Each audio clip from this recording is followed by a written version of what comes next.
ပြဿနာတွေရှိလာတယ်လာလို့ပဲတစ်ဖက်မှာလည်းနောက်ထပ်ဒီမွတ်စလင်အင်အားစုကရှိပြန်တယ်သူတို့ကလည်းသူတို့ဘာသာရေးအယူအဆအရသူကကာလီဖာပေါ့နော်ကာလီဖာ system ကိုကာလီဖာစနစ်ကိုသူတို့ကဖန်တီးယူခြင်းနဲ့ဆိုတဲ့အနေအထားရှိတာအဓိကတော့တီးလင်ကာရဲ့နိုင်ငံရေးပြဿနာကိုကျွန်တော်တို့ဝေဖန်ကြည့်လို့ရှိရင်တော့နှစ်မျိုးရှိရပေါ့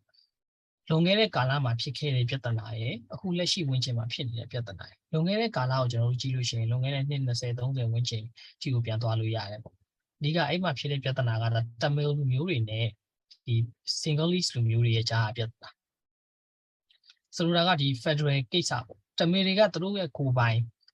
ပြည်နယ်ဖြစ်တည်ခွင့်ကိုသူတို့လိုချင်တယ်တစ်ဖက်မှာလည်း Sinhalese ကလည်းသူတို့ကမပေးချင်ဘူးဒီတီလင်္ကာဆိုတဲ့နိုင်ငံကြီးဟာဒါသူတို့ပိုင်တဲ့နိုင်ငံကြီးပေါ့သူတို့ကလူမျိုးများတဲ့လူမျိုးဖြစ်တယ်သူတို့ရဲ့လူမျိုးစုတွေဟာဒီနိုင်ငံတော်ကိုကာကွယ်ရမယ့်လူမျိုးတွေဖြစ်တယ်ဆိုတော့ယုံကြည်စကားရှိတဲ့အတွက်ကြောင့်တို့ကဒါဟုတ်တမီတွေကိုမပေးချင်အဲ့ဒီမှာ conflict ကစဖြစ်တယ်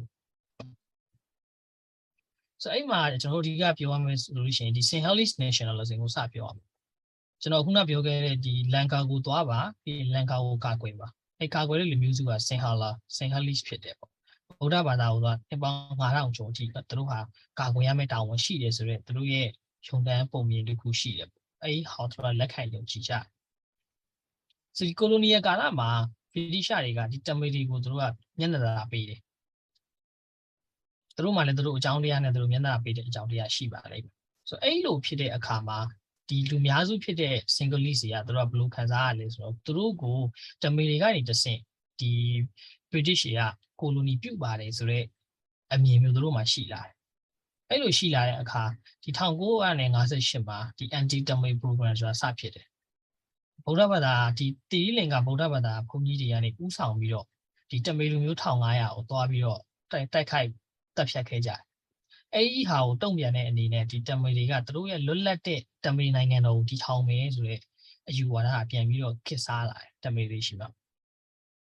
အဲ့ဒီတမီတွေအဲ့လိုမျိုးဖြစ်လာတဲ့တမီတွေကိုစုစည်းပြီးတော့ပါတီအနေနဲ့ဖွဲ့စည်းပြီးတော့သူတို့အင်အားစုတစ်ခုအနေနဲ့စုယုံနေကြတယ်အဲ့အဖွဲ့ကိုကျွန်တော်တမီတိုင်းကားလို့ခေါ်တယ်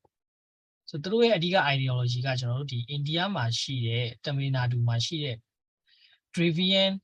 Nadu ဆိုတဲ့ပါတီကျွန်တော်ဒီနောက်မှာသူ့ရဲ့ပုံပြပါမှာ Priya Ramasamy ဆိုတဲ့ပိုးတော့ဗောနော်သူ့ရဲ့ ideology ကိုအခြေခံတဲ့တမီ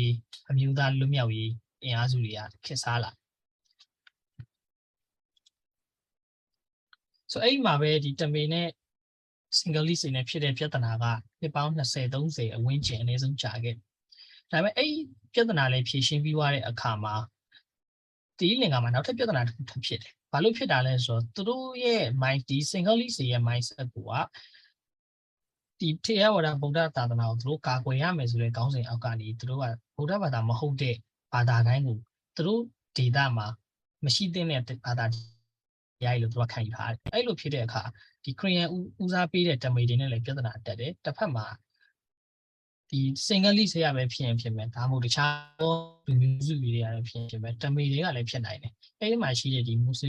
လင်ဘာသာဝင်တွေနဲ့သူတို့ထပ်ပြီးပြဿနာတက်တယ်အဲ့ကာလကအဓိကသူတို့ထဲမှာရွေးပြဿနာတက်တာတဲ့ဒီနိုင်ငံတကာနိုင်ငံရေးရှုထောင့်တွေပါလာတယ်နိုင်ငံတကာနိုင်ငံရေးဖြစ်ရတဲ့ကြောင့်လည်းပါတယ်ဒီ9/11ကိစ္စတွေပြီးလို့ရှိရင်အာဖဂန်နစ္စတန်မှာဖြစ်နေတဲ့ကိစ္စတွေအဲ့လိုကိစ္စတွေနဲ့ဆက်ဆက်မိတဲ့အခါမှာဒီတင်းလင်္ကာမှာရှိတဲ့မွတ်စလင်တွေဘက်ကဘယ်လိုခံယူလာလဲဆိုတော့သူတို့ကာလီဖာစနစ်နဲ့နိုင်ငံတော်သူတို့ထူထောင်မယ်ဆိုတဲ့အယူဆရှိတာတစ်ဖက်မှာလည်းဒီ Sinhalese ကဘယ်လိုပြန်မြင်လဲဆိုတော့အာဖဂန်နစ္စတန်ကတချိန်ကဗုဒ္ဓဘာသာဖြစ်ခဲ့တဲ့နိုင်ငံကောင်တွေကြောင့်ဒီလိုဖြစ်သွားတယ်ဆိုတော့သူတို့မှလည်းအဲ့လို mindset ရှိအဲ့တော့ဂျိန်းနှစ်ခုညှိကြရင်းနဲ့ကျွန်တော်တို့ဒီလွန်ခဲ့တဲ့နှစ်3-4နှစ်လောက်ကတွေ့ရတဲ့ဒီလင်္ကာမှာခရီးယန်ချောင်းပုံခွဲတာတို့စသဖြင့်အဲ့လိုမျိုးပြဿနာတွေဖြစ်လာတယ်ဆိုပြောမယ်ဆိုလို့ရှိရင်ကျွန်တော်မြန်မာနိုင်ငံနဲ့တော်တော်လေးသွားဆင်တာပါလေဆိုတော့ထေရဝါဒဗုဒ္ဓဘာသာကိုကာကွယ်မယ်ဆိုတဲ့လူများစုမျိုးစုတစ်ခုရှိနေတယ်တစ်ဖက်မှာအဲ့လူမျိုးစုကနေပြီးတော့ရန်လိုခံရတဲ့တမီခရစ်ယာန်တွေရှိတယ်တခြားတစ်ဖက်မှာလည်းပဲအဲ့လူများစုနဲ့အဆင်မပြေတဲ့အဲ့လူများစုနဲ့ခြားမှာတမိုင်းဆိုင်ရာအရာပြတူးနဲ့တူယုံကြည်မှုမရှိတဲ့မွတ်စလင်ဘာသာဝင်တွေရှိနေတယ်ဒီအခြေအနေကမြန်မာနဲ့တော်တော်လေးသွားဆင်တယ်ပေါ့ ဆိုအလားတူပဲကျွန်တော်အိန္ဒိယကိုပဲပြန်ကြည့်လို့ရတယ်ဆိုအိန္ဒိယကတော့ secularism နဲ့ပတ်သက်လို့ရှိရင်ပေးလို့အကောင်းဆုံးဥပမာလို့ပြောလို့ရတယ်ဘာလို့လဲဆိုတော့သူကအိန္ဒိယလွတ်လပ်ရေးရတဲ့အခါသူ့အိန္ဒိယနိုင်ငံရဲ့လွတ်လပ်ရေးကိုဓာတ်ရိုက်ပေးခဲ့တာမဟုတ်ပြီးတော့အိန္ဒိယရဲ့နိုင်ငံရေးအနေအထားကျွန်တော်တို့နိုင်ငံပေါ်အများကြီးတက်ရောက်မှုရှိတယ်ကျွန်တော်တို့မြန်မာနိုင်ငံကဒီလွတ်လပ်ရေးမရခင်မှာအိန္ဒိယလက်အောက်ကနေပြီးတော့ကျွန်တော်တို့လွတ်လပ်ရေးပေးဖို့အတွက်ဗြိတိရှကအရင်ဆုံးကြိုးပမ်းခဲ့တယ်ဆိုလိုတာကမြန်မာနိုင်ငံရဲ့လူတည်တတ်မရှိဘဲနဲ့အိန္ဒိယနိုင်ငံထဲမှာပဲကျွန်တော်တို့ဗမာပြည်နယ်ဆိုတာမျိုးပေးဖို့သူတို့ကြိုးပမ်းခဲ့ကြဘူးပဲဆိုဒီဟာနဲ့ပတ်သက်ပြီးတော့အဲ့ဒါကိုသူတို့ဒီတခင်ဆိုးတို့ရဲ့အင်အားစုတွေပြီးလို့ရှိရင်ဒီဗမာပြည်ကွန်မြူနစ်ပါတီတို့လိုအင်အားစုတွေကစန့်ကျင်တယ်အဲ့အနေထားရောက်တော့မှဒီဗြိတိရှကတဆင့်လျှော့ပေးပြီးတော့ Commonwealth of British Empire ပေါ့နော်သူ့ရဲ့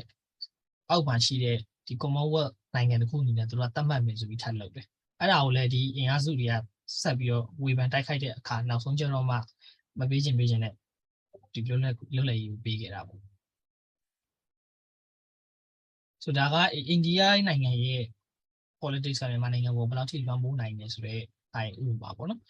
အိန္ဒိယနိုင်ငံစပြီးတော့လွတ်လပ်ရေးရတဲ့အခါသူတို့ကိုအိန္ဒိယနိုင်ငံလွတ်လပ်ခွင့်တတ်မပေးခဲ့ဘူး။မြင်းတစ်ချောင်းဆွဲပြီးတော့ပါကစ္စတန်နဲ့အိန္ဒိယဆိုပြီးခွဲထုတ်ပစ်ခဲ့တယ်ဗြိတိရှခွဲထုတ်တဲ့အခါမှာလည်းသူကမြင်းကိုဒီတိုင်းဆွဲခဲ့တာမဟုတ်ပဲနဲ့မြင်းရဲ့တစ်ဖက်ချမ်းမှာဟိန္ဒူဘာသာဝင်တွေနေပြီးတော့မြင်းရဲ့တစ်ဖက်ချမ်းမှာအစ္စလာမ်ဘာသာဝင်တွေနေမယ်ဆိုတဲ့ narrative ကိုပေးခဲ့တယ်။အဲ့ဒီအချိန်မှာတစ်ဖက်နဲ့တစ်ဖက်ယုံကြည်မှုမရှိတော့တာဒီတစ်ဖက်နဲ့တစ်ဖက်တပ်ဖြတ်တာတွေကြောင့်လူတွေအများကြီးတည်ခဲ့ကြတယ်။အဲ့ဒီမိဘွားကဒီနေ့အထိအိန္ဒိယမှာရှိနေတော့မယ်ပါကစ္စတန်မှာလည်းရှိနေတော့မယ်ဆိုဒါပေမဲ့ပါကစ္စတန်ကတော့ကျွန်တော်မနေ့ကပြောခဲ့တဲ့ case study အရသူ့ရဲ့ secularism တန်ဖိုးကမရှိတော့ဘူးသူကဒီဘာသာရေးအစွန်းရောက်ဝါဒတစ်ခုဖြစ်တဲ့ Islamism အောက်ကိုလုံးဝကျရောက်သွားပြီဒါပေမဲ့အိန္ဒိယမှာတော့အတိုင်းအတာတစ်ခုထိ secularism ဆိုတဲ့တန်ဖိုးကကျန်နေသေးတယ်ပြီးတော့သူကနေရာဒေသအရာလည်းပိုကျယ်တယ်သူ့ရဲ့ economic power အရာလည်းပိုကြီးတယ်အဲ့ဒီအတွက်ကြောင့်သူကပို့ပြီးတော့ pressure ပေးလဲခံရတတ်တယ်ဆိုအိန္ဒိယရဲ့ secularism ကဒီနေ့မှာဆိုလို့ရှိရင်အရင်ကိုအနေရှိတဲ့အနေအထားမှာရှိနေပြီလူတွေကပြောကြတယ်။ဘာလို့လဲဆိုတော့ဒီ BJP ပါတီကအနိုင်ရတာတော်တော်လေးအင်အားကြီးတယ်။ပြီးရှင်ဟိန္ဒူတွာဆိုတာအင်အားစုပေါ့နော်။ကျွန်တော်မြန်မာမှာဆို969အင်အားစုလိုမျိုးပဲ။သူတို့ရဲ့ယုံကြည်မှုကဘာလဲဆိုတော့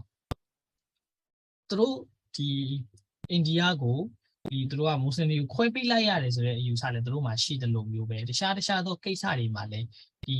မွတ်စလင်ဘာသာဝင်တွေပေါ်သူတို့ကအမြင်မကြည်တာတွေရှိကျွန်တော်တို့ပြောမြင်လို့ဒီ669တွေလိုမျိုးပဲလူမျိုးရေးခွဲခြားတယ်ဘာသာရေးပေါ်မူတည်ပြီးတော့ဒီဘာသာဝင်တွေရဲ့လူဖြစ်ခွင့်နိုင်ငံသားဖြစ်တည်ခွင့်ကိုသူတို့လက်မခံချင်ကြဆိုအိန္ဒိယပြဿနာတော်တော်များကျွန်တော်တို့လိုမျိုးနဲ့နီးစပ်တဲ့ပြဿနာတွေရှိတယ်ဥပမာကက်ရှမီးမှာရှိတဲ့ပြဿနာဆိုလူတော်များတတိကြရဲကက်ရှမီးမှာဆိုရင်ဟိုကက်ရှမီးမွတ်စလင်တွေနဲ့ဒီအိန္ဒိယစစ်တပ်နဲ့စစ်ဖြစ်ကြတယ်ပေါ့အဲ့နောက်ပွင့်မှာလည်းပဲနောက်ထပ်ပို့ပြီးတော့ကျွန်တော်မနေ့ကပြောသလိုပဲအဖိနှိတ်ခံဆိုတဲ့အင်အားစုကထပ်ရှိတယ်ကက်ရှမီးဟိန္ဒူတွေတခါကအဲ့ကက်ရှမီးမှာအင်အားများခဲ့တယ်ဆိုဒီဟာနဲ့ပတ်သက်ပြီးတော့ကျွန်တော်ဒီအောက်မှာ link လေးလည်းပေးထားတယ်အဲ့ဒါကကျွန်တော်ဒီပြီးလို့ရှိရင် PDF file အနေနဲ့ပို့ပေးပါမယ်ဆိုတော့ဒီမှာဆိုလို့ရှိရင် Kashmir file ဆိုတာရုပ်ရှင်ပေါ့နော်ဒါကတော့ documentary ဆန်ရုပ်ရှင်ပေါ့ဆိုတော့အဓိကတော့သူ့ရဲ့ Kashmir ပြဿနာဘယ်လိုမျိုးလဲဆိုတော့ဒီပါကစ္စတန်ရဲ့လွှမ်းမိုးမှုကြောင့်ခုနပြောသလိုပဲဒီဟိန္ဒူတွေပေါ်ယုံကြည်မရှိတော့တဲ့မွတ်စလင်ဘာသာဝင်တွေကသူတို့ကိုယ်ပိုင် Khalifa system ကိုတည်ထောင်မယ်ငါတို့ကိုယ်ပိုင်နေရာယူခြင်းတယ်ဆိုတော့ဒီဘာသာရေးအစွန်းရောက်မှုအောက်ကနေပြီးတော့ Kashmir မှာရှိတဲ့ဟိန္ဒူတွေကိုသူတို့ကတိုက်ထုတ်လိုက်တယ်ကြံခဲ့တဲ့ဟိန္ဒူတွေကိုသူတို့တတ်လိုက်တယ်အဲ့ဟာရဲ့ကျိုးဆက်အနေနဲ့တစ်ဖက်မှာဘာပြန်ဖြစ်လဲဆိုတော့မွတ်စလင်အများစုရှိတဲ့ဒေသမှာဟိန္ဒူအကြမ်းဖက်ခံရတဲ့အခါဟိန္ဒူအများစုရှိတဲ့ဒေသမှာရှိတဲ့မွတ်စလင်တွေလည်းအကြမ်းဖက်ခံရတယ်အဲ့ဒီစာကောကအိန္ဒိယမှာဒီနေ့